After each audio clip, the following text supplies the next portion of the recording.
நில ஆர்ஜித சட்டத்தில் சர்ச்சைக்குரிய அம்சங்களை மாற்ற தயார் என்று பார்லிமென்டில் பிரதமர் மோடி அறிவித்துள்ளார்.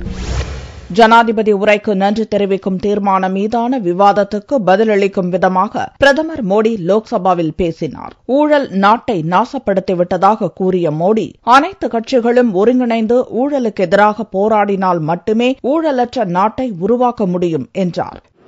अगर हम सब मिल जाएं, पुराने भ्रष्टाचार का क्या होगा, पुराने भ्रष्टाचार का क्या होगा, आगे हम मिलकर के तय करेंगे, नहीं होने देंगे तो भ्रष्टाचार जा सकता है.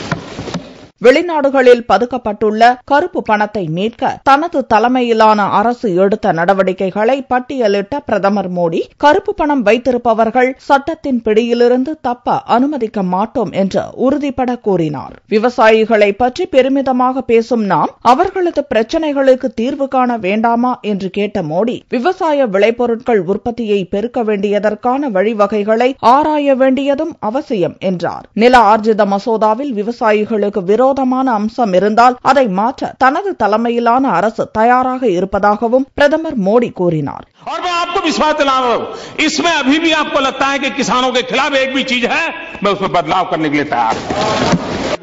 ஏழைகள் விவகாரத்தில் அரசியல் செய்வதை விட்டுவிட்டு அவர்களுக்காக என்ன செய்ய முடியும் என்பதை பற்றி யோசிக்க வேண்டியது அவசியம் என்று அனைத்து கட்சிகளுக்கு மோடி அழைப்பு விடுத்தார். தேவையற்ற செலவுகளை நாம் குறைத்தால்தான் ஏழைகளுக்கு பணம் சென்றடைய வழி பிறக்கும் என்றும் மோடி கூறினார். காங்கிரஸ் ஆட்சியின் திட்டம் என்பதற்காக மகாத்மா காந்தி தேசிய ஊரக வேலைவாய்ப்பு திட்டத்தை ஒருபோதும் நிறுத்த மாட்டேன் என்று கூறிய மோடி, மக்களை தொடர்ந்து குழி தோண்டும் அவல நிலையில் வைத்திருக்கும் காங்கிரசின் தோல்வியை அத்திட்டம்தான் தோலுரித்து காட்டிக் கொண்டிருப்பதாகவும் சாடினார்.